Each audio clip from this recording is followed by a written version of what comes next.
আরে সবধ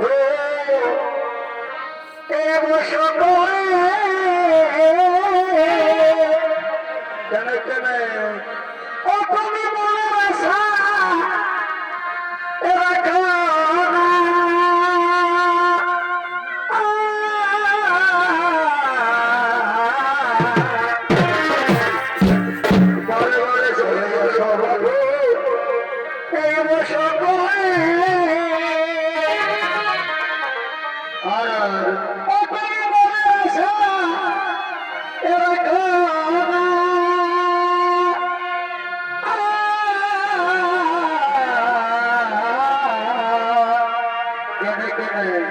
এই শ্বশুর ঘর গেলে কি হবে?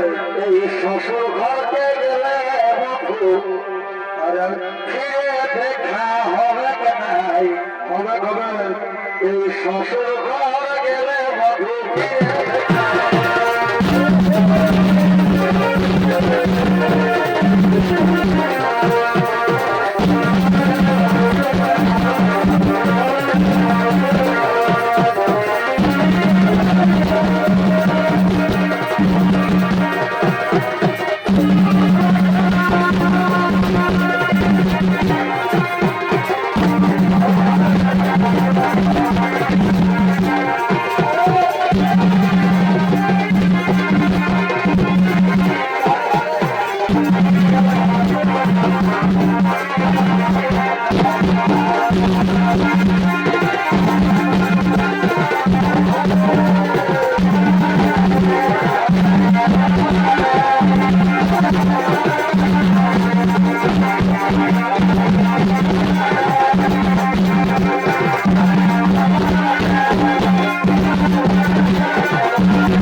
আমাদের মহারাজ গয়াসুরকে দিয়ে পবিত্র নরমের যোগ্য, কিন্তু না, আমি বেঁচে থাকতে তা কোনোদিনই সম্ভব নয়। রোজ করে দেবো তোদের এই যোগ্য ভূমি, ফিরিয়ে নিয়ে যাবো আমাদের মহারাজ গয়াসুরকে।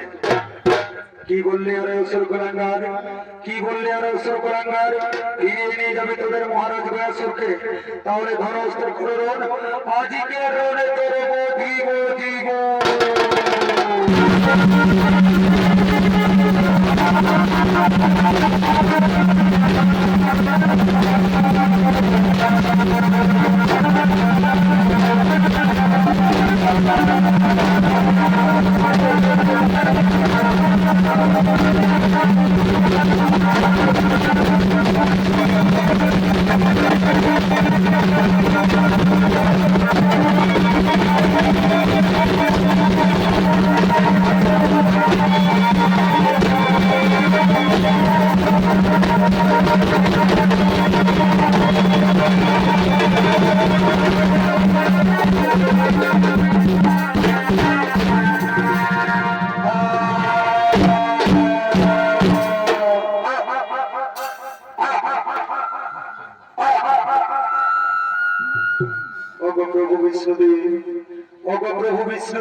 কেন আমায় কষ্ট দিয়ে দিয়ে মারছেন প্রভু?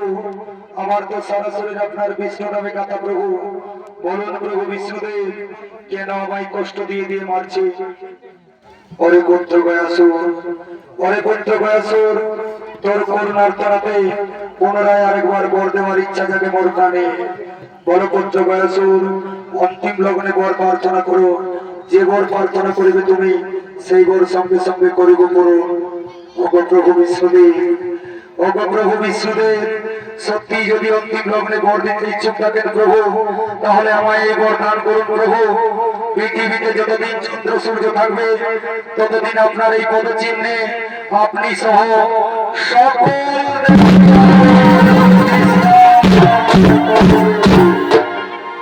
আমার নাম অনুসারে এই যজ্ঞ ভূমির নাম হবে গয়া ধাম বা গয়া।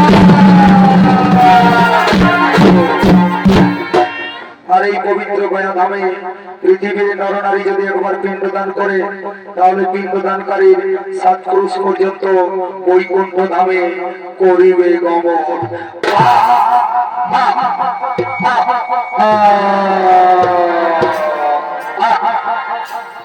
তাই মাননীয় দর্শক মন্ডলী, আজ হইতে এই যজ্ঞ ভূমির নাম হলো গয়া ধাম বা গয়া।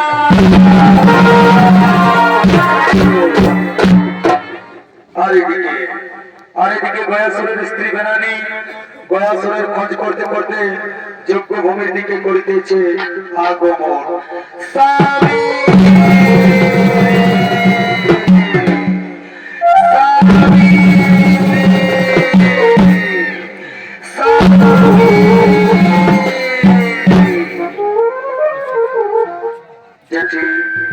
জেঠি গো, এ জেঠি,